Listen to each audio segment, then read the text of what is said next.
Welcome, everyone. Today is August 26th to the Administrative Committee regular meeting. It's been a while since we have met, so it's nice to be together again. And the first item on the agenda is approval of the Administrative Committee June 10th, 2019 minutes. I move approval of those minutes. Yeah, they looked fine. Thank you. All right, minutes are approved. Next item is the Harvest Park concept approval, and we have David Schott here with us today.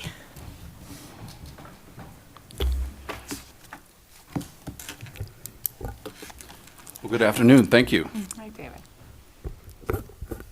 Well, this is the Harvest Park draft conceptual plan for your consideration. So I just wanted to start off with, this is an exciting and a very unique project, so I get very excited about this. So I've got a little bit of a longer presentation, but I'll get through it pretty quick. I'm just excited for it. So anyways, I wanted to start off with a little background. On April 2nd in 2018, Council approved 4.09 acres of parkland exchange through a dedication agreement with the intent of creating an edible forest park. Prior to that, the Moscow Tree Commission was talking about the idea of an edible forest, and at that time they were looking at carving out part of an existing park or along the pathway. Coincidentally, around that same time, a developer was looking to donate some land to the city. This piece of property wasn't really suitable for a traditional park, but it might make a good site for an edible forest. So we brought that idea to the Parks and Recreation Commission, the Tree Commission, and the Pathways Commission, and everybody liked the idea. So with that, I developed three kind of initial goals to get us started. The first one being officially name the park, which we did in March of 2019 after 35 nominations and a recommendation from the Parks and Rec Commission and the Tree Commission. We wanted to develop a conceptual plan, which we're working on today, and then develop a management plan for the park. So the Tree Commission is really the lead commission for this project. As part of that, we developed a working group of local knowledge, the core development team, and I'll get into that a little bit later. But there I'm working on how are we going to manage this unique park. So I think everyone's familiar, but this is the Harvest Park site. The new PD is going over here. Sorry, Catherine. In this site here, so we're off Highway 95 off Southview Avenue, the Grove Apartments being right down here. Just a picture of the site. If you haven't seen it, it's historically a wheat field. And so, I'm sorry. So the vision statement. The core development team I mentioned earlier developed a vision statement that was approved on October of 2018 by the Moscow Tree Commission. I'd like to read this just because I really like this vision statement. Harvest Park is a long-term dynamic landscape. This unique space is intended to provide educational opportunities and an example to our community of stewardship of a public food forest. This unique space will create a sense of place and community pride for the city of Moscow for generations to come. So early on, we were trying to figure out what the elements of an edible forest park are. And so here's kind of a bullet point list. Low maintenance, that would be good from our perspective. We'll have irrigation in there. There might be vistas with picnic tables. Good to be accessible throughout the park. Community gathering place, pesticide free as possible. Some that aren't on this list would be a locally grown food.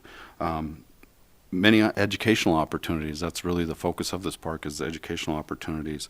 And it's really about community involvement. So knowing that, we looked, our next part was hiring Bernardo Wills, which we did a professional services agreement with in November of 2018 to guide public engagement and develop a conceptual plan. The conceptual plan is a high-level overall plan for the park that is flexible over time. And so as part of that first thing, we did a public workshop number 1 on December 19th, 2018, where over 30 people attended. During the first public workshop, Bernardo Wills educated the public about the site to prepare participants, to kind of set them up so they can give us feedback. They looked at comparables. So this is Beacon Food Forest in the Seattle area. They looked at existing conditions, for example, prevailing summer and winter winds, the solar path, summer and winter. They also looked at slopes, which the site has some topography to it. They also looked at opportunities and constraints. So they evaluated opportunities. Those might be viewpoints or some of the flatter areas. Some of the constraints might be some of the steeper slopes, the water booster station. They also described the differences between a community garden and an edible forest. They discussed the principles of an edible forest, for example, stratified planting components, different layers of vegetation, your canopy, subcanopy, shrubs, herbaceous perennials, and ground covers. They looked at programs and amenities. And finally, they tried to categorize the park into different levels to try to draw from the public on what they wanted to see out there. Level 1 was basically your 3 canopy layers. Level 2 would be your polycultures, which is a little more advanced, and then your level 3 would be advanced succession principles. So after they educated the participants in the workshop, they broke them into 6 groups, and this is an example. They gave them a blank map and said, design the park, and this is really a tool to gather that public input. So this is just one example of the 6 that was submitted by the different groups. So Bernardo Wills took what they heard in the public workshop. There was also an online survey that we had 122 participants and developed 2 options, 2 conceptual alternatives. The first one being more of the level 1, level 2, the little more basic. And then the second option was the more level 3, the polycultures, or level 2, excuse me, with the polycultures, and level 3 with the advanced succession. The Tree Commission really preferred option B. It was more in fit with the vision. They also really liked the idea of concentrating what we're calling the human elements down at the entry of the park off South View. So overall, they liked option B along with the agroforestry and permaculture principles. So during the second public workshop, Bernardo Wills recapped the project thus far and described the elements of the draft master plan on January 16th. And this is what they had presented. Level 2 agroforestry polycultural approach, restroom, staging area, accessible parking, bins, mixed edibles with support species. An amphitheater education area was really important throughout the whole process. Themed edible forest rooms or planting schemes by zones, viewing areas, accessible pullouts for benches. And then one thing that's been recurring through this process as well is trying to retain the water on site. So the concept of slow it down, spread it out, store it, or sink it. So that was getting us pretty far through the conceptual planning process, but we do have a concurrent project going, and I just wanted to touch on that briefly.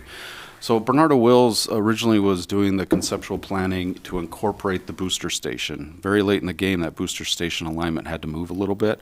And so I would note on this conceptual plan, this booster station here has now shifted down to the south. The content of this conceptual plan hasn't changed, but some of the locations of some of the features in that front area will change. So, but that was the booster station there. And so we decided to kind of separate the 2 projects instead of incorporating into it. So long-term development, Harvest Park will be developed, it's really important, incrementally as funding allows over many years. This thing could be years, it could even be decades. So it is important to establish a cover crop to prepare the soil and reduce weeds until the area can be ready to be planted. We are anticipating heavy involvement from the community for donations of plant material and maintenance of the park.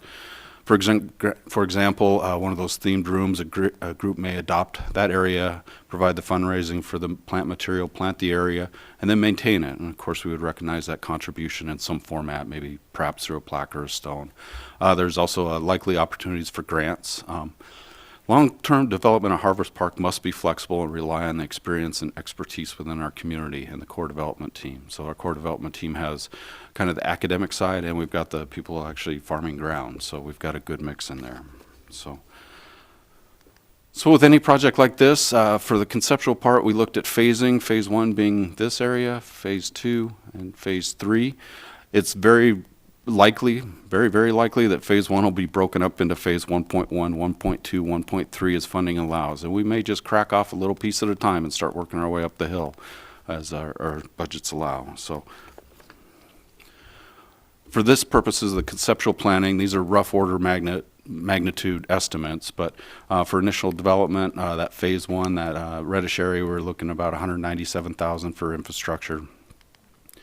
Phase 2, which was kind of that upper part, we're looking at $58,170, And then for phase 3, kind of that lower area would be about $55,800. And so we're looking total about 311 of rough order magnitude cost estimates. Like I said, this is going to take years, and we'll chip away gradually as we can. So our timeline, we're at the Administrative Committee meeting today, council next Tuesday, September 3rd.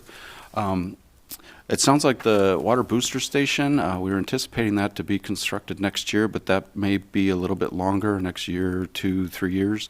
After that, we're looking at initial development of the park once the booster station is in, possibly planting some of the vegetation, the trees and whatnot, get some of those things started that are going to take a very long time to start producing what we want them to produce. So,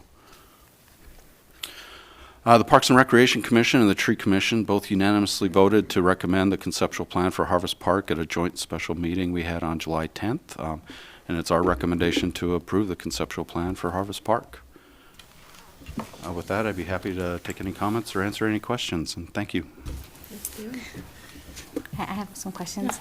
It has to do with the fact the Parks group has asked for an arborist for the past couple of years in the budget, with the kind of oversight that is going to be needed for those people that are going to make donations and then want to work on the land. How do you propose without an arborist? Will it just be you overseeing them, or? It's a great question. So yes, I will be overseeing it, and I am an arborist. But we also have developed that core development team that has a lot of expertise in this very thing. And so, for example, they're working on species lists right now for cover crops. So we do have a lot of knowledge out there and people that are excited about this project. So I think we'll be relying heavily on our community for their input and to help us maintain it as well. So you're an arborist? Yes. So then why has that been in the budget as a request? Because the plan was to have a full-time arborist to manage the urban forest. David has a lot of duties, and certainly both he and I believe Dwight's also an arborist. We have expertise, we just don't have enough time to give it. The Tree Commission wanted to put a comprehensive plan together for the urban forest, which they would like to have a full-time arborist to manage that. And of course, David and Dwight would oversee that position. So that's still out there. It was one of the department's goals for several years in the strategic plan as well. Would you consider that infrastructure for the Parks Department when we were talking at the budget workshop about? Consider an arborist being infrastructure. We don't refer to personnel as infrastructure, but But you understand what I'm saying? yes, I understand. Is it a base service that they provide? Yeah. Yeah, I think clearly when the council passed the tree ordinance, clearly they intended to protect and manage the urban forest. But like many programs, we have a lot of programs, we stretch our people pretty thin. So should the funding show up at some time that we're able to do that, I expect Parks and Rec will continue to bring that forward, and we'll assess it, and when we can afford it, I imagine the council will budget for it. Okay, thanks. I have a question, if I can ask one. Yeah. In this preliminary design, are these all sidewalks or pathways? Pathways, yep. And so, maybe I misunderstood. Is the entire development estimate at this point $311,000, including the pathways? For infrastructure, the pathways, yes. Really? Yeah. Wow. Okay. Thank you. Okay, will you tell us a little bit more about the core development team? Can you tell us kind of, Councilor Trucia, I'd be happy to. yeah, please. So we've got a working group trying to work through the management plan on this. The goal is by the time the park's ready to be developed that we've got a management plan. This is how we're going to manage the park. And Right. so we've got a representative from the Parks and Recreation Commission. We've got 2 from the Tree Commission. One of the members of the Tree Commission is also a professor at the university in landscape architecture. Yeah. We've also got another gentleman from the university that's got a lot of plant experience. And then Deborah Berman is on the board of Rural Roots and actively farms with these types of principles. And then, so we've got a good group. I will admit, that was a softball for you. I think it's a pretty solid, well-chosen group, so. Thank you. And I'd like to see them get a little sunshine too, so if you could kind of throw that out there, maybe when we talk to council, that'd be cool. So what, are they going to be having regular meetings, or is just an as-needed with that group, or over the years? We've got a standing meeting every couple weeks, and so, yeah, we talk hour and a half, and then next meeting, so I've got those scheduled for first and third Thursday of each month, and so schedules are an issue sometimes, so. Did you want to add something to it? If I could, just a little clarification on Gary's question on the path. That path, the cost that is in here does not include a concrete path through this whole thing. No, that would be, way over $1 million. The way this thing will work, and I'm guessing, and this is just me guessing, is that this thing will probably evolve as we go and reality sets in on some of this. Initially, we wanted to make sure this whole thing was accessible, which, that's what you want. And it would be really nice if someday we can finally get there. But we'll likely use crushed granite as a surface. That's still ADA, it just takes a lot more maintenance. And we'll start that at the bottom, and when we can afford to hardscape, then we would. My guess is that eventually, when we get to those upper areas, that'll prove to be more than what the city would want to put into that cost-wise. So that's where you end up with your larger trees, the nuts and things like that, and so that would be an area that would not be at least wheelchair accessible if that's how it ends up. It's pretty steep, and once you get into there, it will likely require, when you have to start terracing and putting in retaining walls, and then the price just skyrockets. You can do retaining walls with logs and a little bit of riprap if you're using that granite, and you do a lot of things that way. But a good concrete, type ADA sidewalk is just not. It would be astronomical. And so anyway, the concrete stuff will happen slowly, surely, as we can afford it. Otherwise, we'll be using the granite, crushed granite, which is a good surface too. So make it at least affordable, and so we can at least expand up. So It'd be a anyway, little more permeable too, as far as water and that sort of thing too, so. Yeah. Maybe it's not such a bad. yeah. I just didn't want you guys to have the impression that No, this included crushed that. rock was so- kind of hard. so I was anyway. kind of picturing some of the paths on the really steep parts of the arboretum up the sides that are like almost mulch or something, but, anyways, I'm sure there's all kinds of options that the group will be looking into. Yeah, and technologies will change as time goes. Like Dave said, this is a long-term deal. So, a lot of us are going to be long gone from the city by the time they get to that point, but still got to plan it. And Exactly. you never know. Never know. So Even at crushed granite, I thought that 311,000 is a pretty good estimate. that's still good. But at the same time, it's not all at once. It's all Right. over time.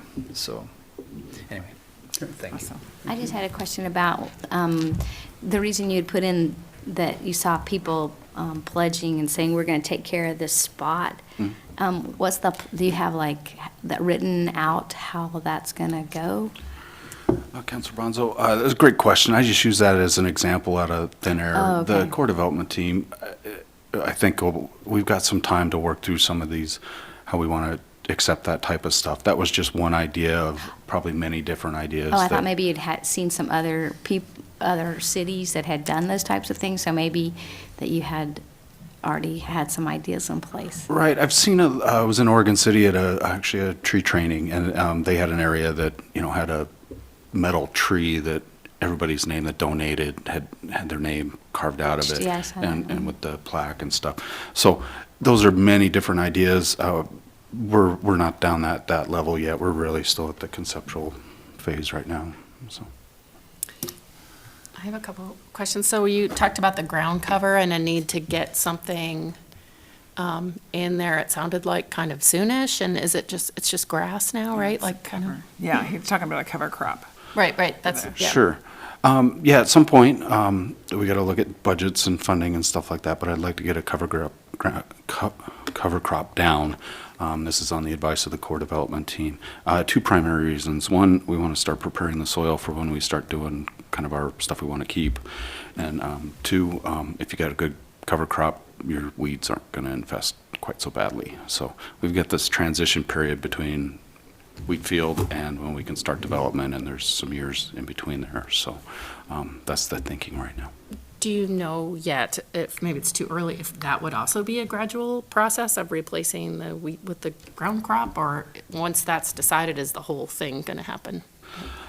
Ideally, it'd be nice to do the site. That way we can, keep that soil going. So, yep. And I have one other question too about the top. There's a little mark for a top access point right on the curve from Indian Hills Drive. Yeah. And right now there's a bike lane there that's relatively new, so no cars would be able to park there. I guess my only comment is when the time gets closer to be, I guess, talking with,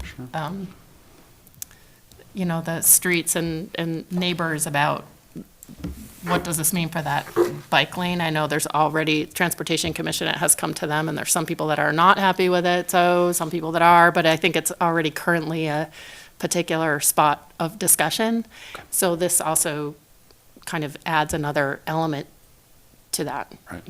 Certainly. if you want people to access it from there, but they can't park up there. Just a quick follow-up, Yep. Councilor Sullivan. So the primary access from the beginning will be down off Southview. It's going to be a long time before we're up at Indian Hills. So, but a good point that we've got to consider. So. Are we gonna do like we do with the other parks? Is it gonna get some signage? Yes. Yeah. Yeah. So that, people start, Right. It'll get a park sign. I haven't got to that level of detail yet, but yeah, we'll definitely have some signage.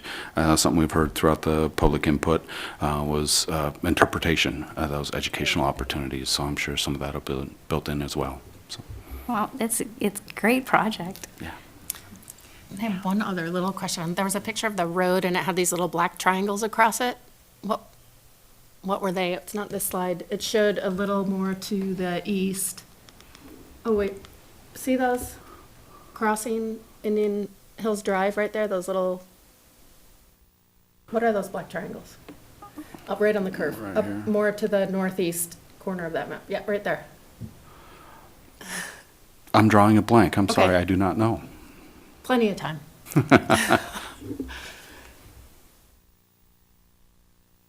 There's some down there on, yeah, what is it? I think they're survey stakes.